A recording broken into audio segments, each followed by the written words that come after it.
Welcome back to AM Northwest. Our next guest's debut memoir delves into the impact of a father's wartime trauma on the entire family. He was a decorated World War II veteran who returned home and became a beloved doctor. But the hidden wounds of war would last a lifetime. Here to share their story, we welcome the author of Little Avalanches, Becky Ellis. Becky, thank you so much for joining us. Thank you. I know this has been something you've been working on for a while. Yes. You know, which is awesome. It is really well done. Really well done. Thank you. Why did you want to bring this up? Why did you want to talk about what your father's, his experience at war, how it impacted the whole family? Because this is really the other side of the story, right? Yes. We know about veterans, but we don't know what happened after they got back home and how it impacted the family. And that's exactly why I wanted to write about it. Right. Because there's so many stories about war, especially World War II. And there are very, very few about what happens when the soldier comes home, tries to reintegrate into civilian life and raise a family. And it's hard on the family. It's hard on the veteran, it's hard on the family. And there's really no voice for that. And although it's really hard for me because I was trained to hide and make everything seem like it was okay even though it wasn't. Right. I wanted to give voice. He had PTSD, never treated for it, and really it showed itself in many ways in your childhood. Tell me. Yes, it did.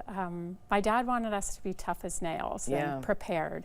Prepared for what? We didn't know because like most vets, he didn't talk about his experience in the war. Right. But he did things like I had to get my teeth drilled without Novocaine. Why that? Like why did he want that? For you to be a strong young girl? I think so. I think he wanted us to, learn to be strong and tough and be able to endure. Wow. Yeah. Okay, so, Yeah. and the dentist was okay with that? My dad was a very convincing man. He truly was. So yes, the dentist was okay. Oh my gosh, okay. And Yeah. he taught you how to shoot? He did. He taught me how to shoot at a young age. Yep, he thought that was important. He was worried a lot of his life that we were going to need to defend ourselves. And he told me once that for a long time, even 20 years after the war, he thought that they were going to ask him to join back up in the war. Oh, wow. And he thought we needed to be prepared. Yeah. He was really, when you were, your mother and he had a lot of issues, and he was really abusive with your mom, ultimately, right? Yeah. He was also a well-loved doctor in the community that you lived in California. When issues came up, police would come to your house and they would believe whatever he said.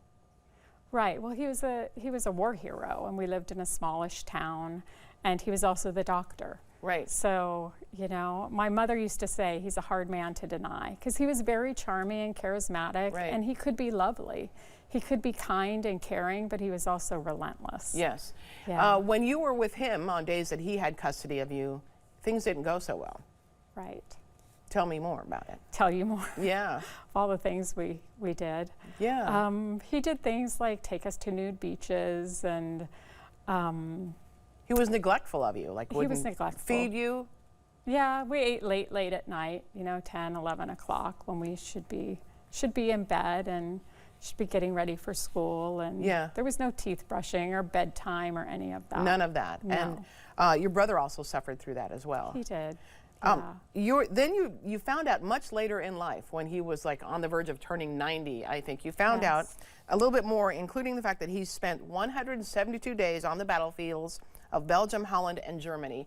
And in your memoir, you do a lot of research and you use his voice to tell his story. Tell me how you found out more about his story.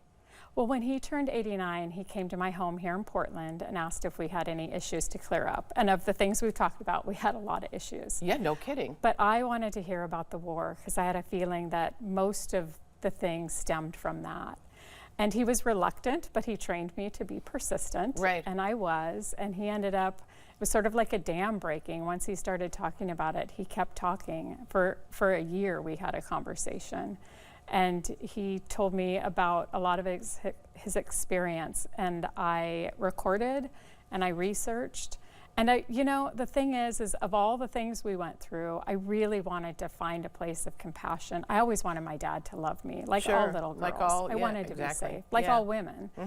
And we came to a place of understanding. And when he told me his story, he came to a point in his story that was just so unimaginable to me that I was just could finally see him for who he was. You know, he was a wounded soldier and Right. a lonely man, and I saw him for that, and I kind of let go of my needs and expectations of who I needed him to be. And Right. that's really why I wrote the book, is because it's, you know, we all hear stand in someone else's shoes, understand their experience. But for me, the way I learned how to do that was to kind of let go of my expectations. Well, he passed his trauma on to you as a young child. Yes. When you think of all the things that he did to you and your brother, there's trauma there in your childhood. So then, do you feel like writing your memoir really helped you with some of that trauma? I think so, yeah. It gave voice. It gave Yeah. voice to the child inside me. The whole first part's written in a child's voice. And, Right. It did. And talking to my dad really helped with that. That's what helped the healing, is Yeah. when we were able to see each other and feel each Right, other. and you understood where his pain came from Yeah. and his behavior, his Yes. bizarre behavior. It's Yes. really well done. We Thank want to tell you. everyone you have a book event, and that is on Tuesday night at Powell's Books at Cedar Hills Crossing in Beaverton. We're going to put all that information for you on our website at KHU.com. The book again is Little Avalanches. Becky, Ellis, thank you so much. Thank you. Appreciate it. All right, we'll be right back with more AM Northwest. Don't go away.